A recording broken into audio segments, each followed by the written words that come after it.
Calvin Ridley or Keon Coleman. The Titans are playing the Los Angeles Chargers, and Keon Coleman and the Buffalo Bills are playing your Colts. I think you chose this again because you're Colts. You always sprinkle in the Colts. You always sprinkle in the Colts. That's not true. Every single episode we're talking about Michael I Pittman, I go AR5, to the Josh weekly Downs. rankings and I pick guys that are like right next to each other. So Yeah.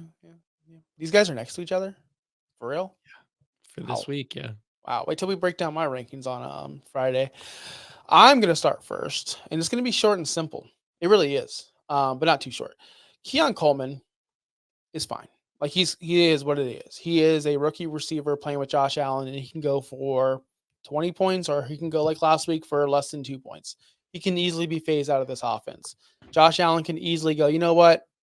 We're not throwing it to him this way. We're going to go target Khalil Shakir. I'm going to go ahead and run it over here. Hell, we'll throw it to Dalton Kincaid, and he won't catch it once in a while. Hell, we'll throw it to Dawson Knox, and it'll be way over his head. But Keon Coleman could be phased out of the offense. He's not their number one.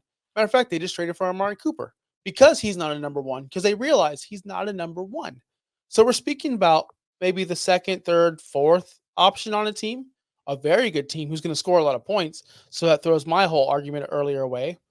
But we're talking about a number one receiver with zero competition who's been getting targeted a ton lately with Mason Rudolph. But they're going against one of the best defenses in the league. Chargers are second ranked according to PFF again on the coverage grades. Second best according. I know PFF, take it or leave it, whatever you want to say about it. But this is a grade. This is a metric, and usually they're kind of somewhat right. That scares me. But that being said, we've seen Calvin Ridley get fed 15 targets in a game. And if that happens, it's like the Malik Neighbors effect of last week. I told everyone to sit him. I told everyone Malik Neighbors was not going to be good last week, but he still had 9 catches for 59 yards. And if you're playing PPR, that's still 14 to 15 points. So Calvin Ridley could do the same exact thing. 9 catches, but not to get a lot of yardage. He's still scoring you double digits. Whereas Keon Coleman's floor is literally 0. I don't think Calvin Ridley's floor is 0. I just don't believe that. Um, Whenever there's man coverage, which the Chargers do play man coverage, Calvin Ridley's getting targeted 31% of the time. So they do like to throw him one-on-one matchups and obviously man matchups. He's top 5 in air yards in the entire NFL. He's getting almost 8 targets a game. We already spoke about the target share. I think Calvin Ridley, this is a no-brainer to me. I don't see a situation where I can start the third or fourth option for Buffalo over the number one option in any offense. That's it, short and simple. Yeah, my concern is who's starting at quarterback for the Tennessee Titans, because Ridley has been great with Mason Rudolph the last couple of weeks. But yeah, you're right. He gets a lot of targets. He does not get the touchdowns. That goes to Nick Westbrook, Akeen, which we talked about yesterday with 4 touchdowns over the last 4 weeks. This is definitely, for me, a QB matchup. Is Willis able to return? And it is hopeful that he does return for week 10. So that to me is concerning, because Ridley is not Will Levis's favorite target. And in fact, in games that Will Levis plays, he has scored a total of 35 points in 5 weeks. That's not great. So Keon Coleman, injury aside from last week, he did get injured in Miami. He has that wrist injury, so that's something to consider heading into this week. He was great the 2 weeks before that with 16 and a half and 18. He's been getting targets out of a lot of places. But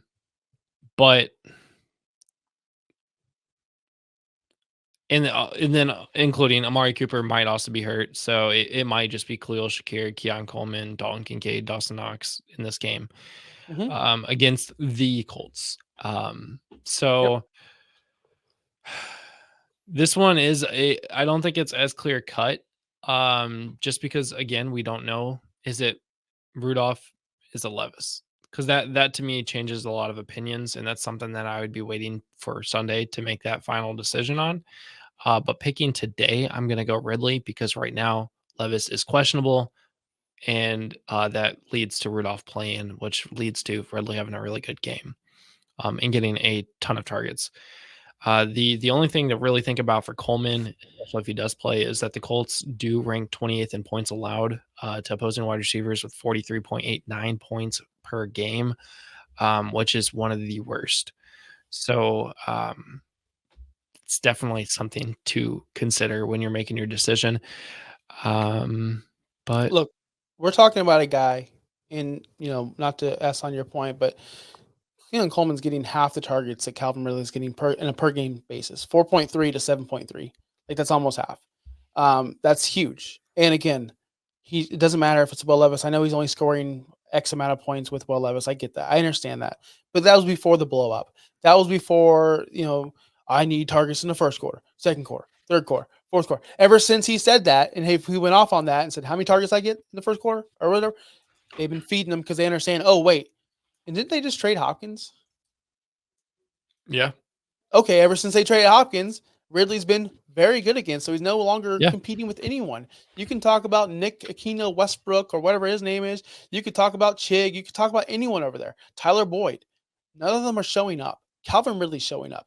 Where you go to Buffalo, you can have Khalil Shakir catch 11 catches. You can have Dalton Kincaid get targeted 25 times, but he's not going to catch one of them because he freaking sucks. And then we got Keon Coleman over here getting 4 targets a game.